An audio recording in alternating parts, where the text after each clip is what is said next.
हर क्षण वो रक्षा करते, हर क्षण, हर पल। स्वप्न में भी दुख नहीं होने देते। एक दिन देखा स्वप्न में, चारों तरफ से समुद्र उफान कर रहा है, भारी वर्षा हो रही, नगर डूबते चले जा रहे हैं, उनमें हम भी सब डूबते चले जा।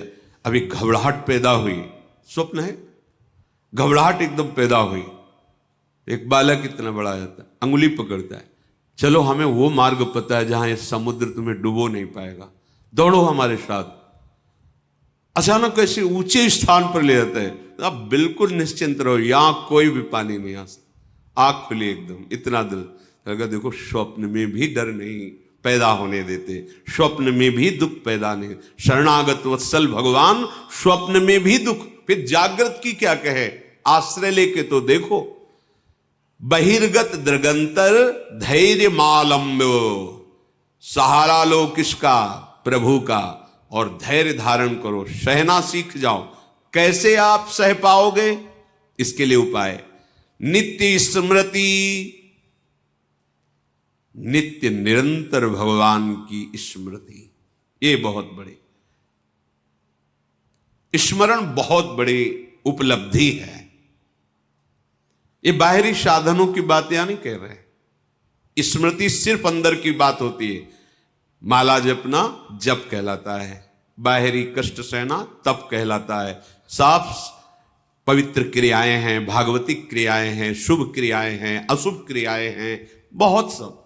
यहां एक शब्द केवल बोला गया, श्रीपाद कह रहे नित्य स्मृति।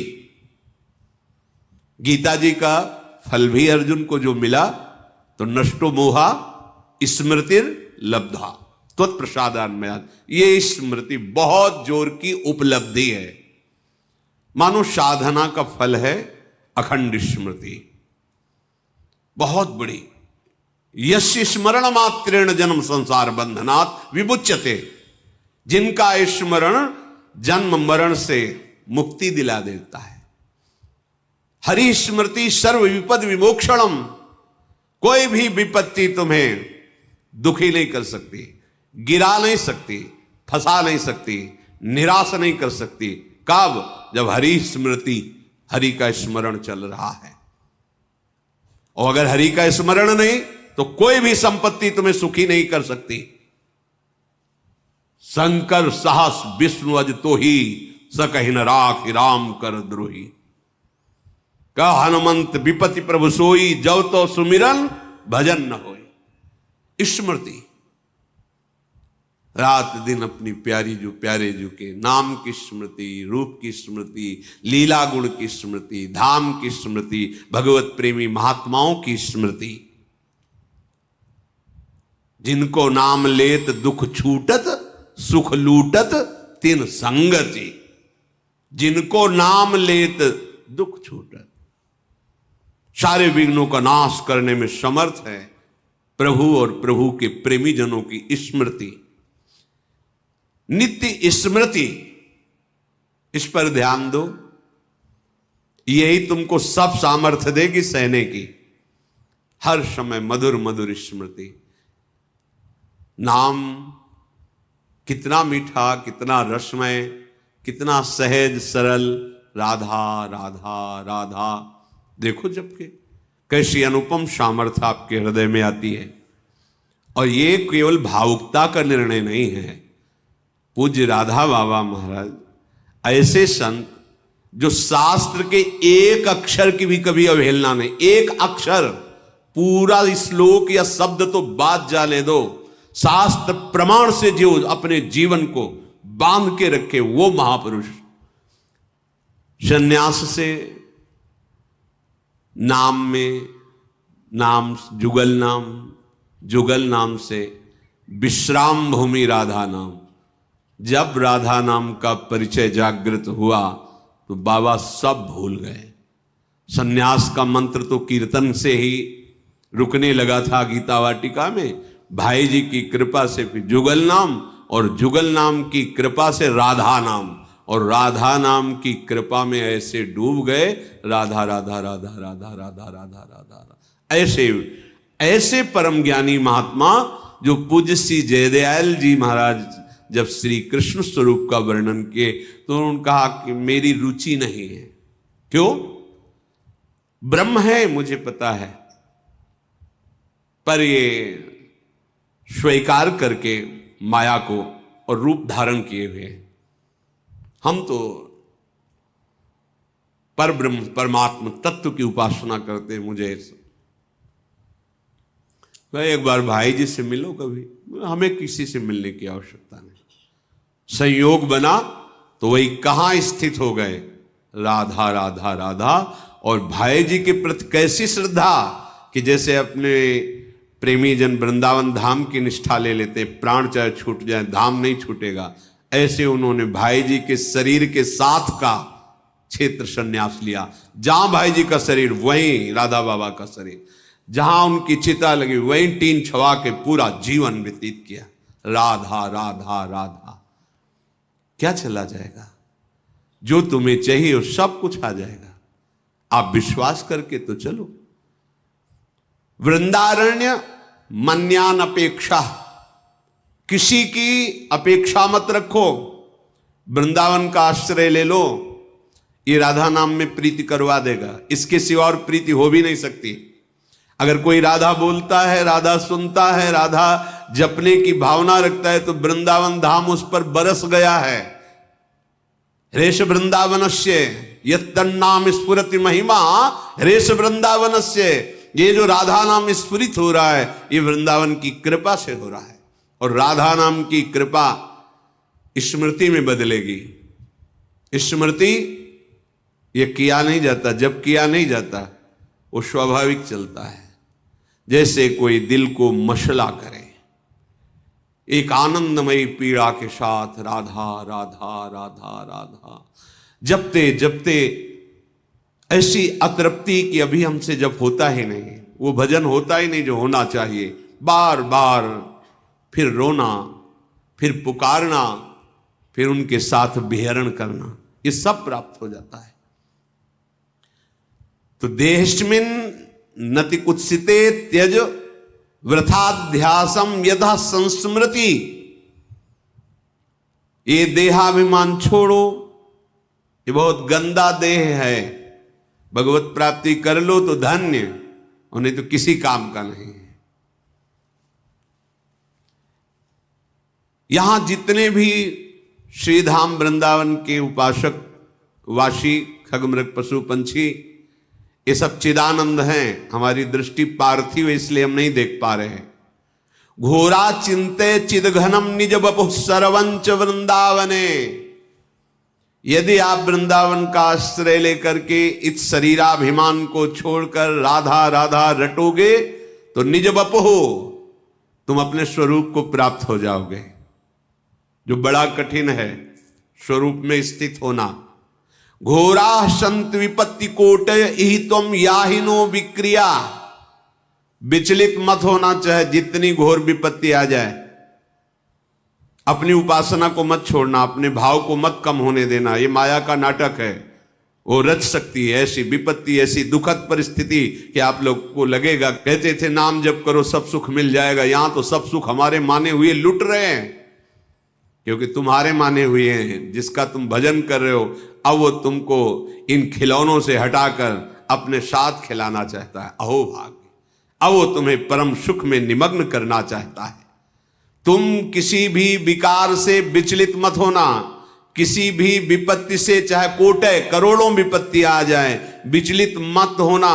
मारब्ध क्षय मावसई तदथ तन्नाथो सदा खेलय।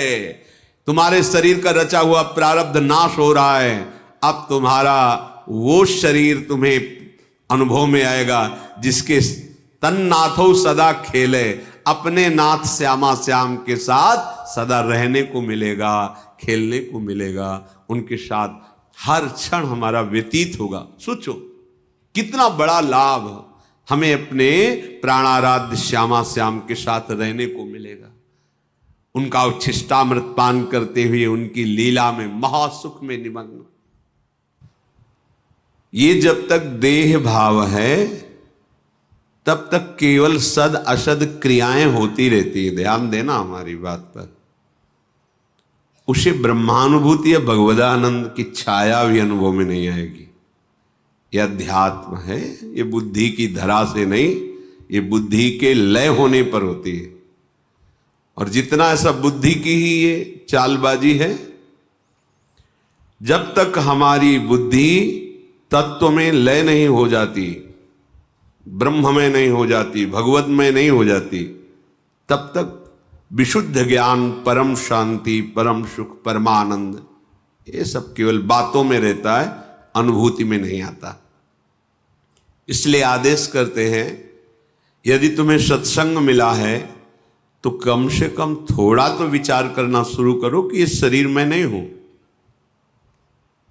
ये हमें शरीर सेवा के लिए मिला हुआ है। बिल्कुल परम सत्य बात है।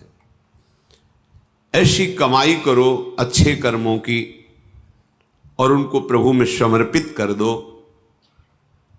ऐसा संकल्प करो जगत मंगल के लिए, भगवत सेवा के लिए, और उसको प्रभु को समर्पित कर दो। ऐसा स्वभाव बना लो कि सबका हित, सबका मंगल और भजन, जीवन मुक्त हो जाओगे। जो परमहंसों को परमानंद की अनुभूति होती है वो आपके हृदय में स्फुरित हो जाएगी। इतना आनंद कि फिर और कोई चाह नहीं रहेगी। जैसे कोई तुम्हें जबरदस्ती विष खवावे तो तुम्हें कैसा लगेगा, उसके प्रति तुम्हारी कैसी भावना बनेगी। ऐसे ही जिसे भगवदानंद की अनुभूति का अंदर भाव आने लगता है कि मुझे भगवत प्राप्ति करनी, भगवदानंद में डूबना है, तो उसे विषय भोग देने वाला अंदर से वैसे ही लगता है जैसे कोई तुम्हें विष खवावे तो कैसा लगेगा। आप खाएंगे नहीं और बहुत ही उससे दूरी बनाने की इच्छा हो जाएगी। ऐसे ही इस मार्ग के पथिक के हृदय में ऐसी भावना होती।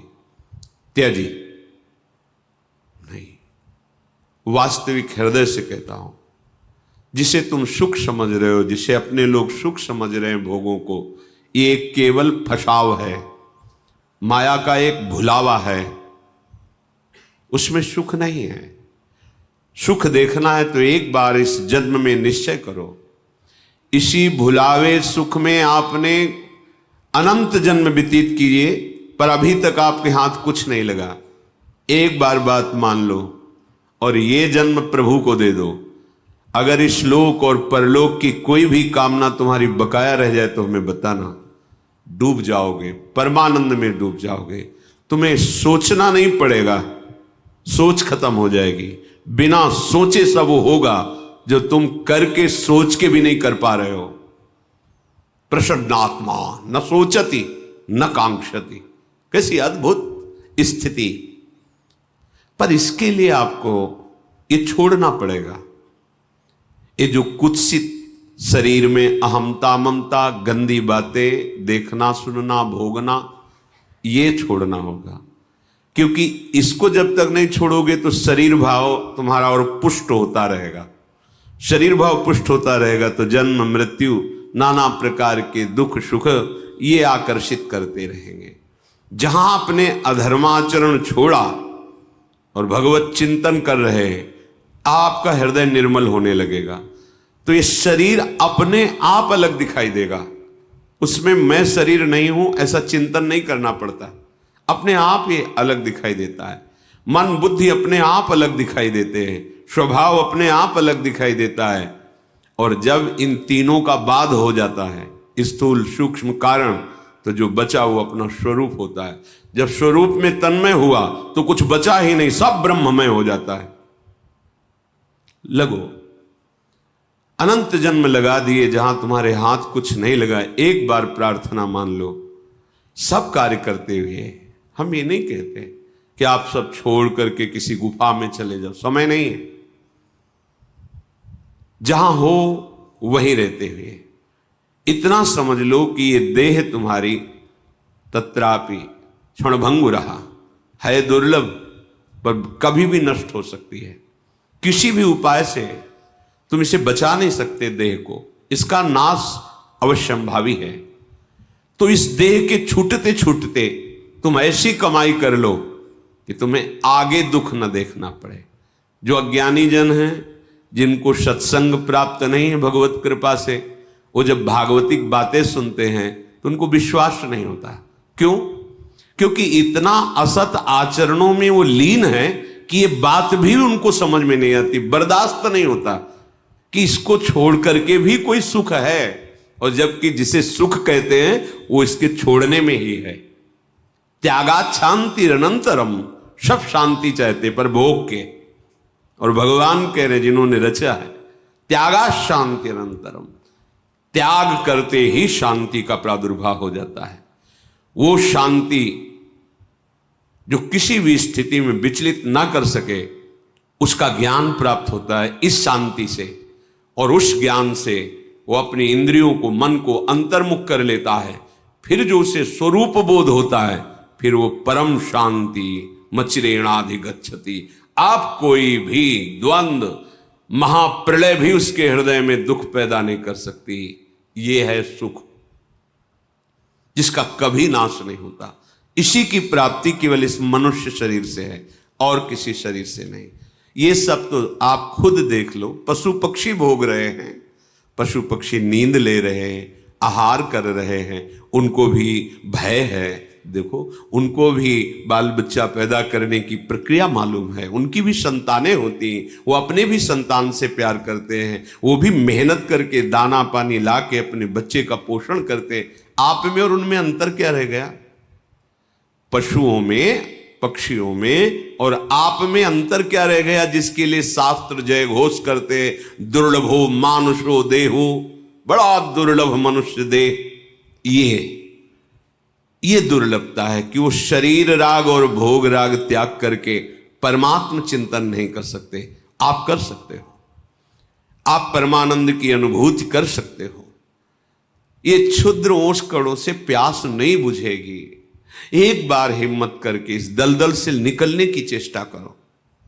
तुम्हारे अंदर है सामर्थ्य, तुम अपनी सामर्थ्य को सत्संग के द्वारा जगाओ और इस दुष्ट इंद्रिय और मन पर संयम करके इनको वापस करो, हृदय देश में लाओ। ये घर से बाहर भटकते रहेंगे, कुछ हाथ नहीं लगेगा। मना खष्टान इंद्रियाणी प्रकृति स्थानी कर सती, ये घसीटते चले जाएंगे जहां अंत नहीं, ऐसी माया में लौटा लो। श्रीपाद कह रहे, बहिर्गत दृगंतर धैर्य मालम्य नित्य स्मृति रधिवश वृंदारण्य मन्यान अपेक्षा। तुम किसी की अपेक्षा मत रखो कि तुम्हें कोई साथ देगा, सहयोग देगा या सुख देगा। याद कर लो शब्द, ये ब्रह्म शब्द हैं। तुम ऐसी सोच मत रखो कि तुम्हें कोई साथ देगा, तुम्हें कोई सहयोग करेगा परमानंद प्राप्ति का, तुम्हें कोई सुखी कर सकता है। ये भ्रम हटा दो। ये जो तुम्हारा आंतरिक मन बुद्धि कि हम तो गंदे आचरण करें, अधर्म से धन कमाएं, मनमानी भोग भोगे, और विश्व में कहीं कोई ऐसा जादूगर, तांत्रिक, मंत्रवेत्ता कोई ऐसा मिले जो छूछा कर दे, मंत्र जंत्र बांध दे, हमें कोई विघ्न न सतावे, हम भोग लें, तो ऐसा ब्रह्मा ने पैदा ही नहीं किया। अभी आगे करेगा तो पता चल जाएगा। अभी तक ऐसा नहीं हुआ।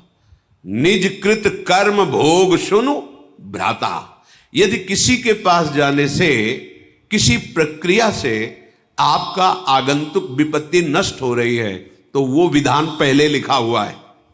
आपका सुकृत आ गया और सुख चलने लगा, आपको लगा कि किसी जंत्र या मंत्र या तंत्र से ये काम बन गया, बिल्कुल भ्रम में मत रहना। आपका कर्म ही आपको सुख और दुख प्रदान करता है। कौन काहू के सुख दुख कर दाता, निजकृत कर्म भोग सुन भ्राता। अब इस अध्यात्म की बात को कोई समझना चाहता है? नहीं। कोई ऐसा हवन कर दो, कोई ऐसा मंत्र, कोई ऐसा जंत्र, कोई ऐसा तंत्र, तुम तपस्या करके कोई ऐसा जंत्र बांध दो, कोई ऐसा मंत्र प्रयोग कर दो जिससे मैं सुखी हो जाऊं। फिर कह रहा हूं, ऐसा ब्रह्मा सृष्टि में रचा ही नहीं है। यहां जो रचना है वो भगवान के द्वारा वो कह रहे अवश्यमेव भोक्तव्यम कृतम कर्म शुभाशुभम, तुम्हें भोगना पड़ेगा अपने शुभ अशुभ कर्म। सामने खड़े हैं जो कर तुम अकर तुम अन्यथा कर तुम सर्व समर्था ईश्वर, वो सामने खड़े हैं और अर्जुन से कह रहे हैं अपनी स्थिति ऐसी बनाओ कि कोई दुख तुम्हें व्याकुल न कर पावे, कोई सुख तुम्हें आए हर्षित न कर पावे। सुख दुख में तुम्हारी समान स्थिति हो, कोई विकार तुम्हारे हृदय को व्यथित करे और उसे तुम सह जाओ तो तुम परम पद के अधिकारी हो जाओ। सामने परम पद विराजमान है, इनको सहो। जंत्र नहीं बांधा, कोई वहां धागा नहीं बांधा। क्या कह रहे हैं? तास्तित क्षस्व भारत सहो, ये आगमा पाइनो अनित्यास, ये नाशवान है, इनको सह जाओ। यम ही न व्यथ्यंते ते पुरुषम पुरुषर्षभ सम दुखा सुखाधीरम स्वमृतत्वाय कल्पते। अमृत पद का वही अधिकारी है जो सुख दुख को समान भाव से सहकर निरंतर भगवत चिंतन परायण। ये जन्म है मनुष्य का, इसीलिए मिला है। अरे बातुल भूत विवश मतवारे, भोगों में मतवारे, रजोगुणी तमोगुणी वृत्ति धारण करने वाले अध्यात्म को स्वीकार करेंगे क्या? अगर स्वीकार कर ले तो अभी मंगल हो जाए। उनकी समझ में आएगी ये बात, सब ऐसे ही है, क्योंकि उनको सत्य संसार लग रहा है, उनको मैं शरीर लग रहा है, भोग उनको सुखद लग रहे हैं। अब उस सुख को प्राप्त करने के लिए धर्म अधर्म कुछ नहीं देखना, बस भोगना है। ऐसे लोग कहीं अध्यात्म की बातों को समझते हैं, अध्यात्म उनके हृदय में कहीं प्रकाशित होता है सामर्थ्य, पर वो स्वीकार नहीं कर सकते। इसलिए बहिर्गत दृगंतर धैर्य मालंब, ये बाहरी दृष्टि छोड़ो, धैर्य पूर्वक चलो। इस मार्ग में या इस जन्म में जो हमें भगवदानंद की प्राप्ति करनी, बहुत हिम्मत वाला बनना है, बहुत सहनशील बनना है, बहुत धैर्यवान बनना है।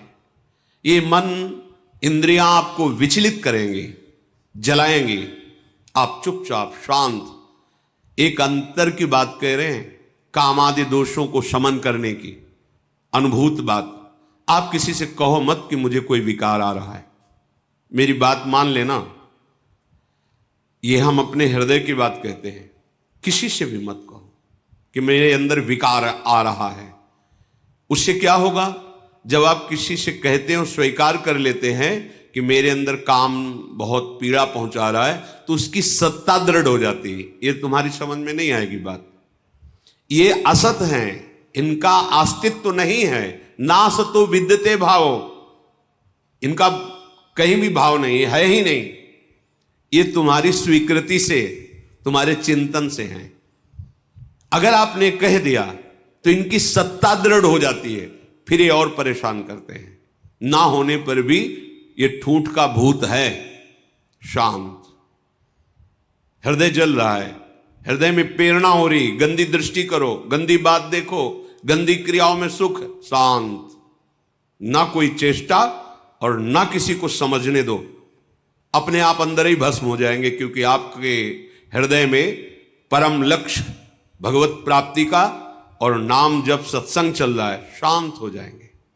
कभी कभी अशुद्ध भोजन हो जाने पर, रजोगुणी तमोगुणी भोजन हो जाने पर इनकी प्रबलता नजर आती। शांत रहो, देख लो, कुछ ही घंटों में समन हो जाएगा। शांत रहो, ये अनुभव की बातें कह रहे हैं। शांत रहो, कोई चेष्टा मत करो।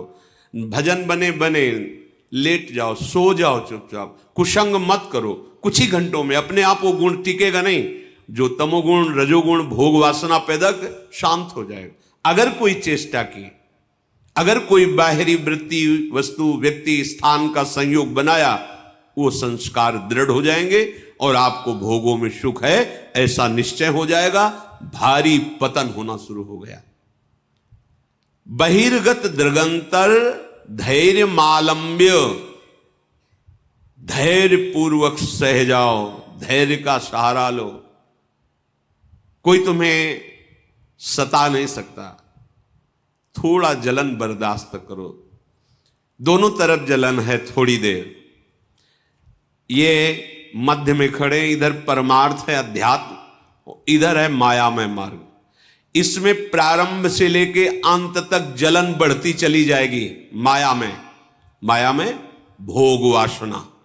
और ये परमार्थ मार्ग, इसमें थोड़ी दूर तक बहुत जलन है। क्यों? क्योंकि पूर्वाभ्यास भोगों के भोगने में सुख है, ऐसा हमने क्रियाएं की है, ऐसा हमने चिंतन किया है, ऐसी हमने सोच बैठा रखी। अब वो जब उधर की तरफ से रोका जाता है तो जलन पैदा करते हैं। उस जलन को सह जाना ही तपस्या कहते हैं, ताप को सहना तप कहते हैं। अपने संयम नियम पूर्वक भगवत मार्ग को पुष्ट करने के लिए जो जलन प्राप्त होती है उसे सह जाना, वो महात्मा हो जाता है। ये थोड़ी दूर जलन के बाद अमृत में शांति है, और इसमें थोड़ा सुखद भाव आने के बाद सदैव जलन ही जलन है। अब जब दोनों तरफ देख रहे हैं कि हमें मरना ही है, जलना ही है, तो हम भोग करके जलन को बढ़ाने वाले मार्ग में नहीं जाते। भोग त्याग करके थोड़ी जलन सह के परम शांति के मार्ग में जाते। ये विवेकवान का निर्णय है। यदि आप ऐसे ही मन को छूट देते रहे, इंद्रियों को छूट में दे से तो सहा नहीं जा रहा। भगवान दोनों की रचना की है, भक्ति मार्ग, अध्यात्म मार्ग और माया मार्ग। जाओ फिर विचरो, भोगो, फिर कभी किसी युग कल्प में उनकी करुणा होगी, ऐसा संयोग बने ना बने कोई पक्का नहीं। बार बार तो बनत नहीं, यह संयोग अनूप। ये जो आज हमें संयोग मिला है, ये बाजी जीत जाने के लिए मिला है। वृंदावन धाम रसिकों का संग, प्रिया प्रीतम की उपासना, राधा नाम। अरे एक रजकण अत्यंत दुर्लभ वस्तु, जहां हम बैठे हैं, अपने लोग माइक वस्तुओं पर महत्व रखने वाले इस महामहिम वृंदावन की रज रानी का क्या महत्व जाने। सहना कैसे सहोगे, अब उपाय बता रहे हैं। बहिर्गत दृगंतर धैर्य मालंब्य। ऐ उपासक, परमार्थ के पथिक, तुम्हें किसी बाहरी से सहयोग नहीं लेना। ये अंदर से ही परमार्थ में सहयोग मिलता है, बाहर से कोई सहयोग ही नहीं। बाहर केवल विक्षेप है, सहयोग नहीं। पक्का ये हमारे दोस्त हैं, परमार्थ में सहयोग करेंगे, इतना चिंतन होना ही विक्षेप हो गया।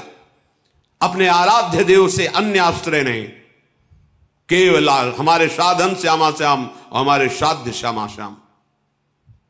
समझो, अध्यात्म को समझो। सब में भगवत बुद्धि, सबकी सेवा, सबकी अर्चना वंदना, कोई परेशानी नहीं। सहयोगी श्यामा श्याम, दूसरा नहीं। ये अंदर बैठा लो, बहुत निश्चिंत हो जाओगे। अब हमारे अंदर धैर्य आएगा, क्योंकि हमने बहुत बड़े का आश्रय लिया है। यह अंदर का विषय होता है। बहुत बहुत मंगलमयी बात। एक बार बकरियां चराने वाला बकरियों को जंगल में ले गया, तो एक हरी हरी पत्तियां चबाने में भूल गई अपने परिकर को, और उसका परिकर आगे बढ़ गया और संध्या हो गई। वो अन्य बकरियों को अपने घर ले गया। एक बकरी जो जंगल में रह गई, अब वो घबरा गई। जब उससे चेतना बाहर आई कि अरे मैं तो सबसे बिछुड़ गई, तो पास में नदी थी, सोचा चलो यहां जल पी लेते हैं, फिर जो होगा जैसा होगा। जल पीने गई तो उसने देखा एक बहुत मजबूत पंजा ऐसे दिखाई दे रहा है। तो सोचा किसी बलवान का पंजा है। जल पी ही रही थी कि भेड़िया आ गया। भेड़िए ने आवाज दी, बकरी ने अपनी हिम्मत दिखाई और उस पंजे के पास खड़ी हो गई और कहा, देखते हो ये पंजे का हमने सहारा लिया है। उसने देखा पंजा तो बबर शेर का। भागा कि आसपास कहीं होगा वो, और वो इससे मित्रता की, भागा। अब तो उसको और प्रमाण मिल गया, जो भी आए उसको बस वो पंजा दिखा दे दो। बकरी के शरीर की गंध से जो मांसाहारी पशु वो आए। आखिरी में जो सिंह स्वयं जल पीने आया, रे हमारी तरफ देखना मत, ये पंजा देख रहे हो, मैं संध्या से अभी तक इसी के सहारे बैठी हूं, किसी ने मेरी तरफ आंख भी नहीं उठाई। उनका तुम चिंता भी मत करो, अब कोई आंख भी नहीं उठाएगा, क्योंकि पंजा मेरा है। जब तुमने मेरा आश्रय ले लिया तो इस जंगल में कोई, तुम समझ रहे हो इसका उदाहरण। अगर आप प्रणत कामदम प्रभु के चरणों का आश्रय लिए हैं तो कोई भी आपका बाल बांका नहीं कर सकता। सबसे महाबली प्रभु श्री हरि के चरणारविंद।